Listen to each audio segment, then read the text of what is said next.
Well, it's Phil here from the Next72Hours team. I'm out and about today in the Cornubia Forest Bush Corridor, which is a forest park that goes between the two suburbs of Shayla Park and Daisy Hill. I've been out here today for about 3 hours hiking. I have been out here before for a 7-hour hike and still haven't managed to run out of forest and bush to walk in, so it's a very, very big place out here.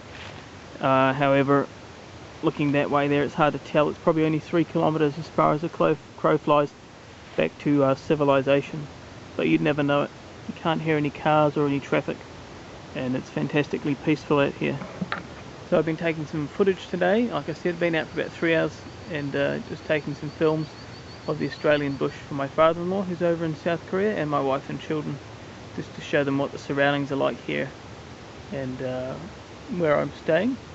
I've been shooting it on the film, that is, on a small Toshiba waterproof HD camera, which has now gone flat.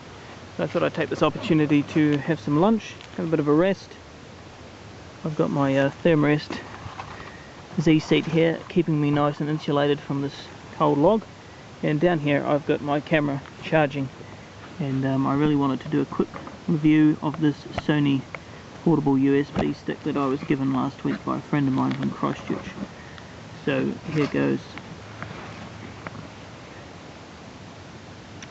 Alright, like I said, this is the Sony Cycle Energy portable USB power supply. It has a capacity of 2000 milliamperes, 3.6 volts, and is charged using this micro USB port here on the end. So it does come with this grey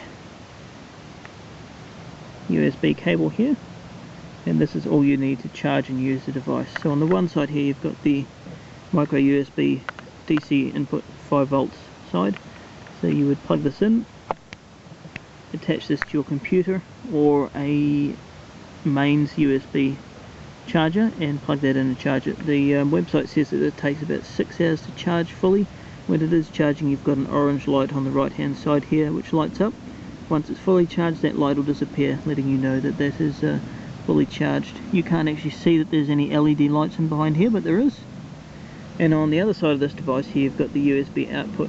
So using the same cord in this case, we can plug this in and charge whatever device we have. You don't necessarily have to use the one that came with the device. A lot of USB plugs don't use the micro but use the mini, or vice versa. Actually, this is probably mini. No, I think this is micro. Anywho, anything that really has a USB chargeable device that can plug in here, you can charge with this. So what's really, really cool about this is that when we plug this in, you'll notice that 2 lights light up. You've got the green one which indicates that there is power, and you've got the orange one on the right hand side there, and that's going to flash.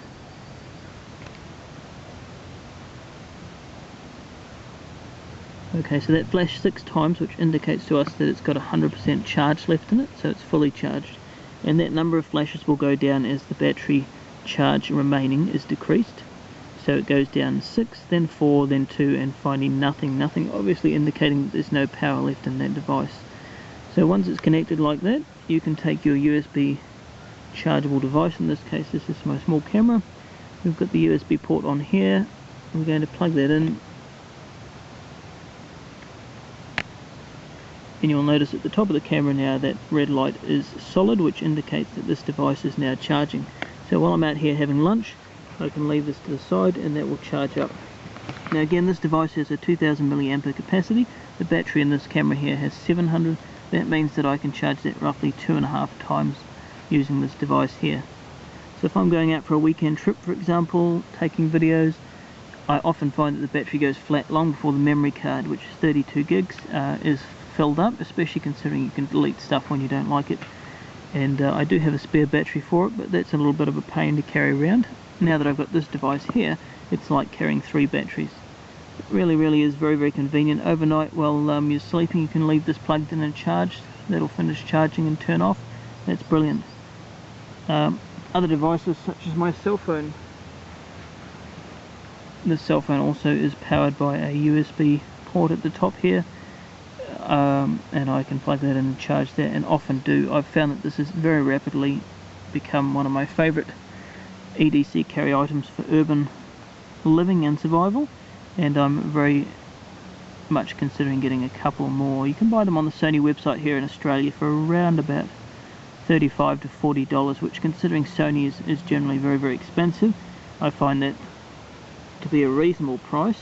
If you can charge this up to 500 times according to the website, that's around about 1,500 batteries that you're saving buying, which would be a lot of money. So if you're smart, you can take this to work or anywhere else and charge it up, maybe at the library or something, while you're doing some study or at work, so that you're not necessarily using the power in your own house. I mean, up to you. That's what I'm doing. I'm charging it up at work if I use it, and just leaving it in my bag in case I need it. My smartphone here, the battery runs out quite rapidly, I find, even though I'm not running many applications on it, and to me it's very, very important that I have a fully charged battery in case I need to contact my family. Like I said, they're overseas. I want to have a phone that's always available to me in case they need to contact me, or something goes wrong, or something happens, or they just want to say hello. So that's perfect for this device. Sometimes I'm at the gym at night time, or just out and about on the bus and it starts to go flat. I plug it in, leave it in my bag, and it charges up while we're travelling. You don't need to turn the phone off or the devices off while you're charging. It'll just charge through that, which is brilliant. Yeah, so anyone that's out there considering getting or considering a portable USB device, something to power their items with, I would highly recommend the Sony USB portable power supply. You can pick it up, check out Sony.com, or just Google Sony for the respective countries that you're in to see if they stock them. Lots of different items out there like this. I find this one's very, very well crafted, very nicely made. I love the fact that it's got the lights there to indicate the charge. That's quite a good thought, and it feels good quality. It doesn't feel cheap and plasticky, although it is plastic. It certainly doesn't feel like it. So this has been Phil from the Next72Hours team with a look at the Sony portable USB power supply. Anyone out there considering it, I'd well and truly recommend it to you. Thanks for watching. Any comments, questions, feel free to leave them.